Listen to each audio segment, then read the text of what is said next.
ఉమ్మడి నెల్లూరు జిల్లా వైసీపీ మాజీలు జైలుకు క్యూ కడుతున్నారు. అధికారంలో ఉన్నప్పుడు చేసిన కుంభకోణాల కేసుల్లో ఒక్కొక్కరు అరెస్ట్ అవుతున్నారు. దీంతో ఫ్యాన్ పార్టీ క్యాడర్ కకావికలమవుతోంది.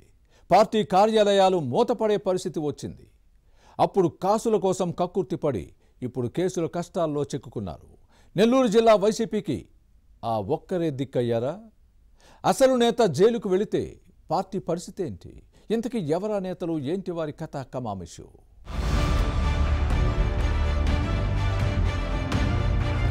వైసీపీ పాలనలో దోపిడీయే ధ్యేయంగా పెట్టుకుని పనిచేసిన ఉమ్మడి నెల్లూరు నేతల వెన్నులో వణుకు పుడుతోంది.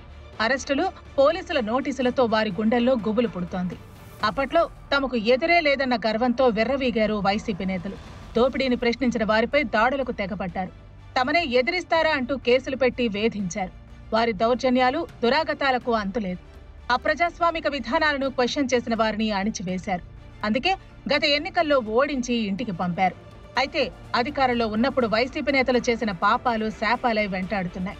క్వాడ్ అక్రమ తవ్వకాల కేసులో మాజీ మంత్రి కాకాణి గోవర్ధన్ రెడ్డి అరెస్టై నెల్లూరు సెంట్రల్ జైల్లో ఊచలు లెక్క పెడుతున్నారు.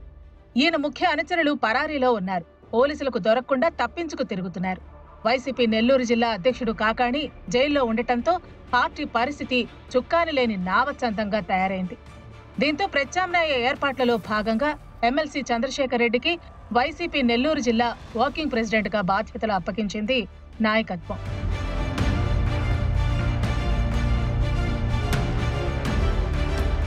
ఇక వైసీపీ పాలనలో మేసం మెలేసి తొడగొట్టి టీడీపీని సవాల్ చేసిన మాజీ మంత్రి అనిల్ కుమార్ యాదవ్ కు క్వాడ్ అక్రమ తవ్వకాలు తరలింపు కేసులో చిక్కుకున్నారు. దీంతో ఇప్పుడు ముచ్చమటలు పడుతున్నాయి. ఈయనకు బినామీగా వ్యవహరించిన బిరతవోలు శ్రీకాంత్ రెడ్డి క్వాడ్ కేసులో అరెస్ట్ అవడంతో అనిల్ బాగోతం బయటపడింది. దీంతో అనిల్ కు అరెస్టు భయం పట్టుకుంది. జైల్లో చెప్పుకూడు తినక తప్పదేమోనన్న టెన్షన్ ఈ మాజీ మంత్రి మొహంలో కనిపిస్తోంది. నిద్రపట్టని రాత్రులు గడుపుతున్నారు. ఇక మద్యం ముడుపుల కుంభకోణంలో కావలి మాజీ ఎమ్మెల్యే రామిరెడ్డి ప్రతాప్ కుమార్ రెడ్డి పాత్ర బయటపడింది. సిట్ దాఖలు చేసిన ఛార్జ్షీట్లో రామిరెడ్డి పేరు ఉంది. దీంతో అరెస్టు తప్పకపోవచ్చు. మరోవైపు కోవూరు టీడీపీ ఎమ్మెల్యే వేమిరెడ్డి ప్రశాంత్ రెడ్డిపై అనుచిత వ్యాఖ్యలు చేసిన కేసులో మరో మాజీ మంత్రి నల్లపిరెడ్డి ప్రసన్న కుమార్ రెడ్డి అడ్డంగా బుక్ అయ్యే అవకాశం ఉంది. ఈయన నోటి దురుసును తప్పుపట్టిన ఏపీ హైకోర్టు ముందస్తు బెయిల్ ఇవ్వటానికి నిరాకరించడంతో చిక్కులు తప్పకపోవచ్చు.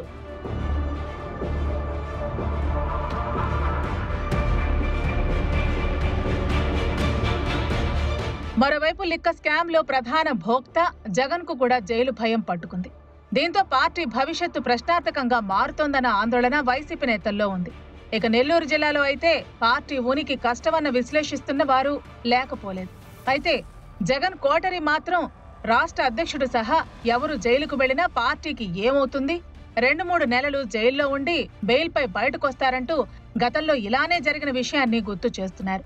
అప్పుడు పార్టీ నడవలేదా, ఇప్పుడు అంతే అన్న వాదాన్ని వినిపిస్తున్నారు.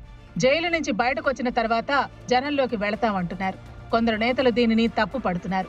తమతో తప్పులు చేయించి జైలుకు పంపి తానుభూతి పొందే ప్రయత్నాలు చేస్తున్నారని ఆగ్రహం వ్యక్తమవుతోంది.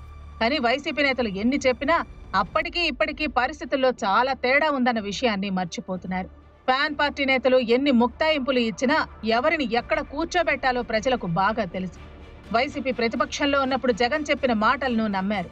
అని అధికారంలోకి వచ్చిన తర్వాత చేసిన పాలనను చూసిన జనానికి జగన్ పై ఉన్న భ్రమలు తొలగిపోయాయి.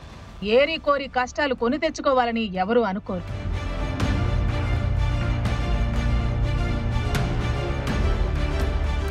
ఇక నెల్లూరు జిల్లా వైసీపీలో జరుగుతున్న పరిణామాల తర్వాత పార్టీ శ్రేణులు కార్యాలయాల వైపు కన్నెత్తి చూడటం లేదు. ఎందుకొచ్చిన తంట అంటూ రాజకీయాలను పక్కన పెట్టి ఎవరి పనులు వారు చేసుకుంటున్నారు. అందుకే పార్టీ కార్యాలయాలన్నీ వెలవెలబోతున్నాయి. కొన్నైతే శాశ్వతంగా మూతపడ్డాయి. భవిష్యత్తులో ఏం జరుగుతుందో చూడాలి.